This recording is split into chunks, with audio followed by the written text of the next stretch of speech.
आणि आता मुंबईकरांची एक चिंता वाढवणारी अशी बातमी समोर येते ती म्हणजे मुंबईमध्ये गेल्या 24 तासात कोरोनाचे 5542 रुग्ण आढळलेत तर 8478 कोरोना रुग्ण हे बरे होऊन घरी परतलेत।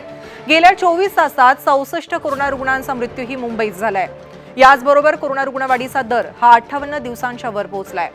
अतिशय चिंता वाढवणारी अशी मुंबईकरांसाठी बातमी ती म्हणजे मुंबईमध्ये गेल्या 24 तासात कोरोनाचे 5542 रुग्ण आढळलेत तर 8478 कोरोना रुग्ण हे बरे होऊन घरी परतलेत। गेल्या 24 तासात 66 कोरोना रुग्णांचा मृत्यू झाला असून कोरोना रुग्णवाढीचा दर हा 58 दिवसांच्या वर जाऊन पोहोचलाय।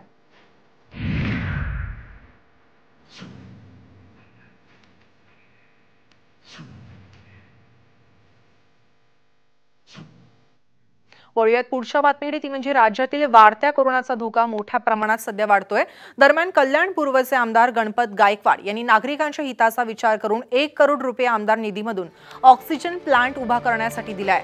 विशेष म्हणजे आता आमदार गायकवाड यांच्या मुलाचं लग्न आहे आणि हे लग्नही अत्यंत साधेपणाने करणार असून लग्नासाठी होणारा खर्च हा नागरिकांच्या लसीकरणासाठी वापरणार असल्याचं गायकवाड यांनी सांगितलंय। याचबरोबर आधी कल्याण पूर्वच्या जनतेला लस देणार आणि यानंतर मी लस घेणार असंही गायकवाड यांनी सांगितलंय।